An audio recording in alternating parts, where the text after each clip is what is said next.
வணக்கம். நேற்று மதுரையில் பூரணச்சந்திரன் அப்படிங்கிறவர் தீ குளிச்சு இறந்துட்டார். தீ குளிச்சது எதுக்கு அப்படிங்கிறது எல்லாருக்கும் தெரியும்.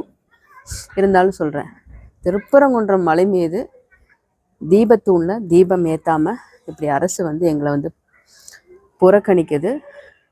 அரசு இந்த விஷயத்தில் ஒருதலை பட்சமாக இருக்குது அப்படிங்கிறத தன்னோட வாக்குமூலமாக கொடுத்துட்டு தன் பிள்ளை, மனைவி, குடும்பம் எல்லாத்தையும் விட்டுட்டு இது ஒரு மற்றவங்களுக்கு ஒரு பாடமாக இருக்கட்டும், அரசுக்கு ஒரு பாடமாக இருக்கட்டும்னு சொல்லி தன் உயிரை மாற்றிக்கிட்டாரு. என்னுடைய கோயிலில் என் அப்பன் முருகனுக்கு தலைமையில் இருக்கிற ஒரு தீபத்தூணில் பல ஆண்டு காலத்துக்கு முன்னாடி தீபம் ஏற்றி வழிபட்ட ஒரு இடத்துல சில காலங்களாக தீபம் ஏற்ற முடியாமல் போனதற்கு இப்போது இந்துக்கள் கூடி நாங்கள் ஏற்றுவோம்னு சொன்னதில் என்ன தப்பை கண்டுபிடிச்சிட்டிங்க? இன்றைக்கி ஒரு உயிர் போயிருக்கு.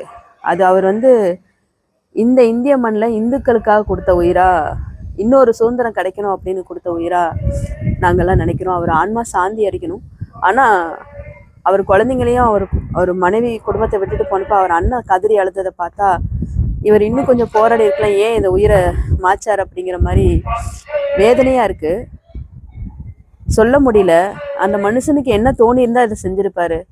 இப்படி எல்லாமா இருக்கும் ஒரு அரசு அப்படிங்கிற மாதிரி இதை எடுத்துகிட்டு போயிருக்காரு. உயிரை மாச்சு தான் எங்களுக்கு பதில் கிடைக்கணுமா? இந்துக்களுக்கு இதுதான் நியதியா?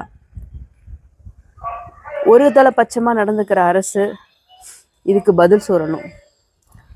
ஒரு உயிரை வாங்கி ஒரு தலைமை நீதிபதி கொடுத்த உத்தரவை மறுத்து நீங்கள் இப்படி ஒரு தமிழ்நாட்டில் இப்படி ஒரு செயலை நீங்கள் செய்யணுமா? யாருக்காக செய்கிறீங்க? அதே இந்துக்கள் தானே உங்களுக்கும் ஓட்டு போட்டிருக்காங்க. இந்துக்கள் அல்லாத ஓட்டு தான் உங்களுக்கு விழுந்திருக்கா? இதுக்கு நீங்கள் பதில் கூறணும்.